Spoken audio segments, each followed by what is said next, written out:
Gayang-gaya. Ito mga putang ina itong ICC. What is the difference of USA bombing Iraq, putang ina, killing children in Parang si Tatay hospitals? Digo nga. Duterte! Duterte! Ito, tayong maliit lang tayong bansa dito. Bakit ang pakailanero ng mga yawa dito? Parang si Tatay You Digo. know, during my term, they have tried, attempted many times to pin me down. It just was during my term. I never allowed any single Filipino people, I never gave them up to the ICC. But me, Bongbong Marcos, give me up! Fuck you, Bongbong! Marcos, resign! Marcos, resign! Marcos, resign! Marcos, resign! Marcos, resign! Pero, alam niyo, hindi ako nagsisi na ipinalipin ko ang ama niyo sa libingan ng mga bayani. Gayang-gaya si Tatay Ito, Digo. pag ikaw bang namatay ka, wala na akong hindi kita makilala kung hindi, maghanap ka ng malaking na property ninyo doon kay ilibin sa inyo. Wala ko. Ito, seryoso itong panawagan. I was asked once by many media, sabi nila, if you have somebody to think na may utang na loob, sabi ko si Amy. Ngayon, panawagan ko sa iyo dahil Amy, hindi pa uli ang lahat. It's never too late to convince the Filipino people that you are worthy to become a senator again. Ito, makinig ka na, Amy Day. Humiwalay ka na dyan sa alyansa na iyan.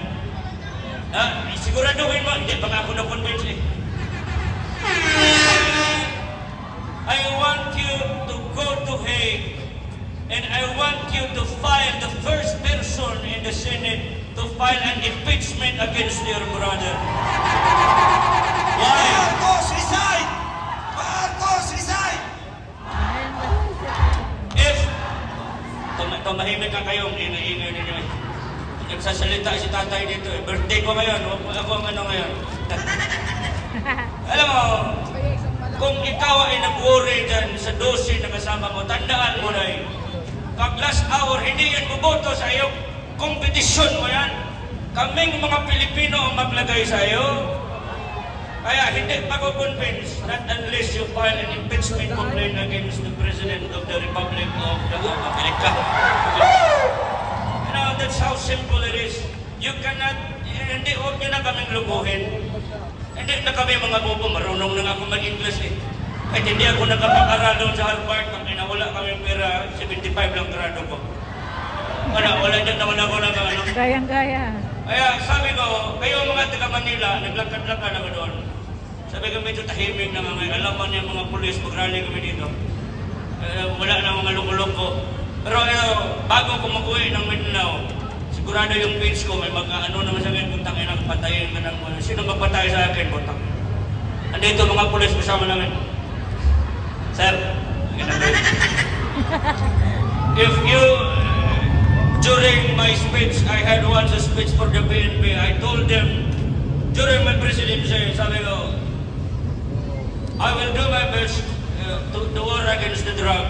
Sabi ko, wala mo magawa, kundi I will have to reinforce and make my policemen empowered. Dublihin ko ang sahod ng mga polis. Nag-obli ba yun? Dumobli ba? Ito na, putang ina, ito na ngayon ang problema ko. Nung nag-umpisa na kami sa war on drugs, joke na ako eh. Pag nagsabi akong patayan, hindi man ako nagpatay, nakita niyo ba ako nagpatay ako? You know, some people, they don't interpret my words under very demeaning, very low kind of thinking. You do not know me by Adam, fuck you. Kahit sa pa ako, puno doon eh.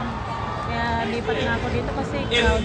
If you cannot cope up with my thinking, ikaw yan eh, hindi ka matalino eh. Pero ito na, sabi ko naman, ang ICC, pinapintangan ako, nagpatay ako ng mga ano, mag-ideolog ako sa helicopter, wala pa makakita nun, ang witness. Ayan o, mapapalsada, wala na madaanan yung mga sakyan. In accordance with the law, it's not about what you know, it's about what you can prove in the court, but now they have nothing to prove in the court. The people are here speaking for the truth. Ito pa pinaka-worst. Ito Ito ng korte dapat. Court na yan, isa na ngayon ang mukha ng korte, isa na ngayon ang kredibilidad ng korte na sila pang bumaliktad. Pwede ba yun? Ay nako, kung hindi pwede yun, dapat hindi nakakabutan si Marcos ng election next year eh. Pa-impeach na natin yan. Okay, tanungin ko kayo, isa.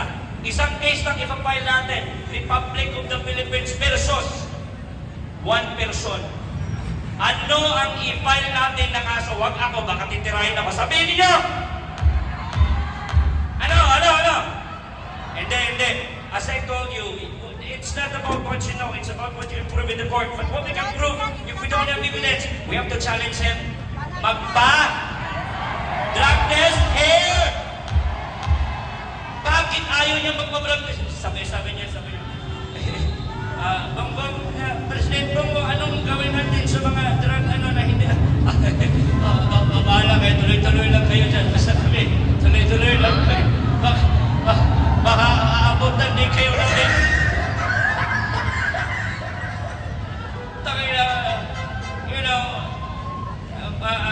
President Marcos, what can you say about the interview nila? Ang tawag interview nila, no? Sabi nila, the narrative of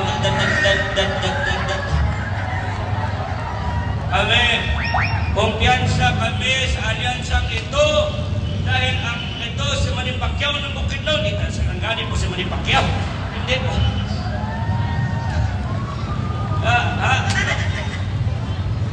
Itong Gobernador Bong Revilla, Daming bagay sa live. ito si Erwin Tulfo, Laking Davao. Ay, nako.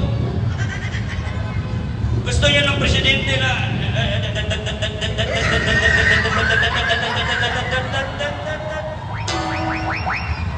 Tahan ko na lang kaya kayo muna.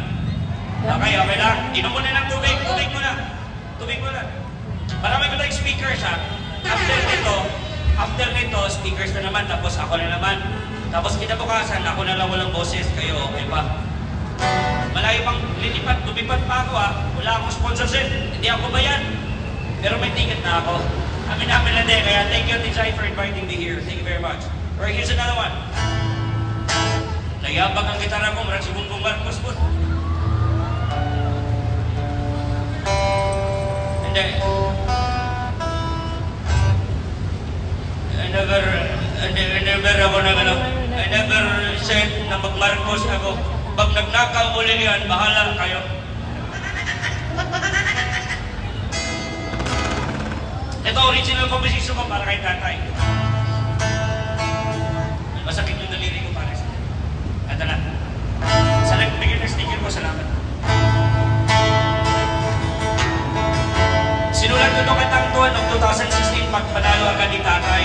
At hindi ko inasahan, nakakantahin ko dito sa harap ng mga tao na ganito pong kalagayan ni tatay. Isang pasasalamat para sa kanya. Pa-effects muna mga pare. Kaibigan, kababayan, kamusta ang bayan ko, sinilangan. Siya'y bumangon, palights ng mga cellphones, damdahan-dahan. Mula pagkalog mo dahil sa mga kagaguhan.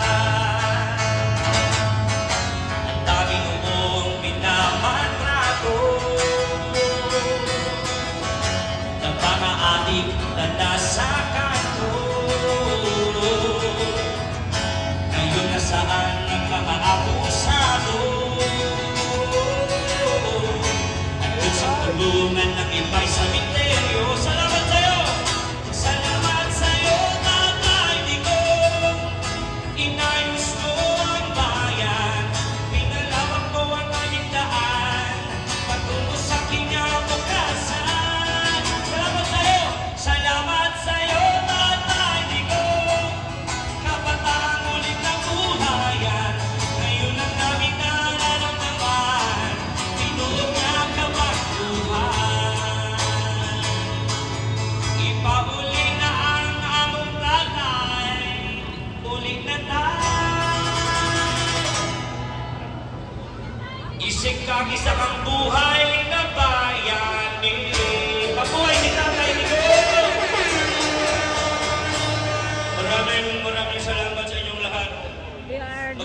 kayo. President ever. Okay, thank you very much. Ako babalik mamaya. Okay, tawag yung partner natin. Thank you, thank you. Mula sa Sarangani, palakpakan po natin muli. Before Si that, Tatay Tigo! pasalamatan ko yung OFW sa pag-invite sa akin at yung President na Jaya sa ito. Mabuhay ang OFW! Mabuhay tayong lahat ng Pilipino! God bless! Stay po tayo, walang gulo ha. Kasi pag nagkagulo, talo tayo. Ha? Pag mag-declare ng martial law, walang eleksyon.